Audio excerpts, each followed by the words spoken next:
बोलिए श्री लक्ष्मी नारायण भगवान की जय। श्री वृंदावन बिहारी लाल की जय। धर्मराज युधिष्ठिर बोले कि हे भगवान, वैशाख मास की कृष्ण पक्ष की एकादशी का क्या नाम है, उसकी विधि क्या है तथा उसके करने से क्या फल की प्राप्ति होती है? आप विस्तार पूर्वक मुझसे कहिए, मैं आपको नमस्कार करता हूँ। श्री कृष्ण कहने लगे कि हे राजेश्वर, इस एकादशी का नाम वरुथनी एकादशी है। यह सौभाग्य देने वाली, सब पापों को नष्ट करने वाली तथा अंत में मोक्ष गति को प्राप्त कराने वाली है। इस व्रत को यदि कोई अभागिनी स्त्री करे तो उसको सौभाग्य मिलता है। इसी वरुथनी एकादशी के प्रभाव से राजा मानधाता स्वर्ग को गया था। वरुथनी एकादशी का फल 10,000 वर्ष तक तप करने के बराबर होता है। कुरुक्षेत्र में सूर्य ग्रहण के समय एक मन स्वर्ण दान करने से जो फल प्राप्त होता है, वही फल वरुथनी एकादशी के व्रत को करने से मिलता है।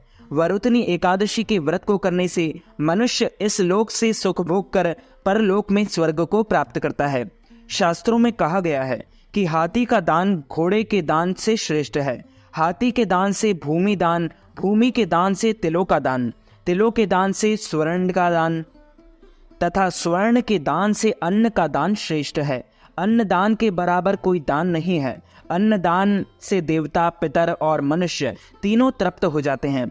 शास्त्रों में इसको कन्यादान के बराबर माना गया है। वरुथनी एकादशी के व्रत से अन्नदान तथा कन्यादान दोनों के बराबर फल मिलता है। जो मनुष्य लोभ के वश में होकर कन्या का धन लेते हैं, वे प्रलय काल तक नरक में वास करते हैं या उनको अगले जन्म में विलाप का जन्म लेना पड़ता है। जो मनुष्य प्रेम एवं धन सहित कन्या का दान करते हैं, उनको पुण्य को चित्रगुप्त भी लिखने में असमर्थ है। उनको कन्यादान का फल मिलता है। हे राजन, जो मनुष्य विधिवत इस एकादशी को करते हैं, उनको स्वर्ग लोक की प्राप्ति होती है। अतः मनुष्यों को पाप से और पापों से डरना चाहिए। इस व्रत के महात्म को पढ़ने से 1000 गौदान का फल मिलता है। इसका फल गंगा स्नान के फल से भी अधिक है। प्राचीन काल में नर्मदा नदी के तट पर मानधाता नामक राजा राज्य करते थे। वह अत्यंत दानशील तथा तपस्वी थे। एक दिन जब वह जंगल में तपस्या कर रहे थे, तभी ना जाने कहां से एक जंगली भालू आया और राजा का पैर चबाने लगा। राजा पूर्ववत अपनी तपस्या में लीन रहे और कुछ देर बाद पैर चबाते चबाते भालू राजा को घसीटकर पास के जंगल में ले गया। राजा बहुत घबराया, मगर तापस धर्म अनुकूल उसने क्रोध और हिंसा ना करके भगवान विष्णु से प्रार्थना की। करुण भाव से भगवान विष्णु को पुकारा। उसकी पुकार सुनकर भगवान श्रीहरि विष्णु प्रकट हुए और उन्होंने चक्र से भालू को मार डाला। राजा का पैर भालू पहले ही खा चुका था। इससे राजा बहुत ही शोकाकुल हुए। उन्हें दुखी देखकर भगवान विष्णु बोले, हे वत्स, शोक मत करो।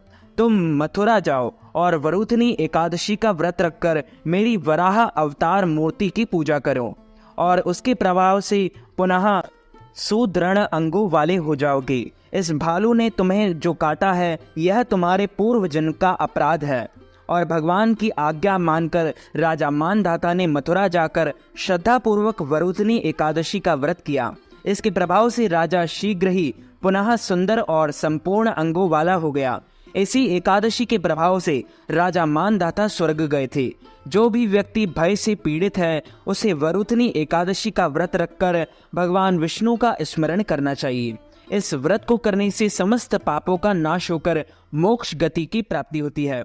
बोलिए श्री लक्ष्मी नारायण भगवान की जय। श्री वृंदावन बिहारी लाल की जय। श्री गिरिराज धरण की जय। बालकृष्ण लाल की जय। श्याम सुंदर श्री अमने महारानी की जय। जगत गुरु श्री वल्लभाधीश की जय। गोसाई जी परम दयाल की जय। श्री गुरुदेव की जय। लाडले लाल की जय।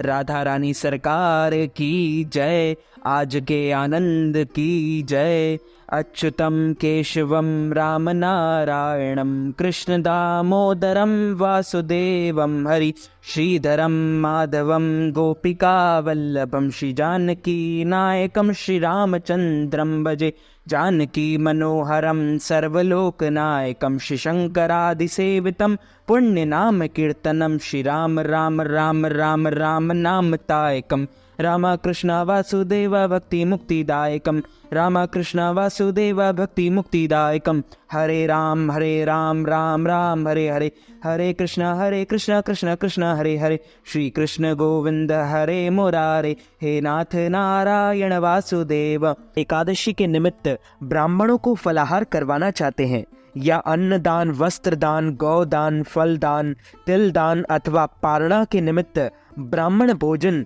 या एकादशी व्रत उद्यापन करवाना चाहते हैं तो इस हेतु आप नगद राशि, धन राशि हमारे गूगल पे, फोन पे, पेटीएम या अकाउंट नंबर के माध्यम से भेज करके एकादशी का संपूर्ण पुण्य फल प्राप्त कर सकते हैं और अपने एकादशी व्रत को सफल बना सकते हैं। तो मित्रों, हमारे इस ज्ञानवर्धक वीडियो को आप अधिक से अधिक लोगों को शेयर कीजिएगा, लाइक कीजिएगा, कमेंट कीजिएगा और सब्सक्राइब करके बेल आइकन को भी ऑन कर लीजिए ऐसी ही नई नई वीडियोस देखने के लिए।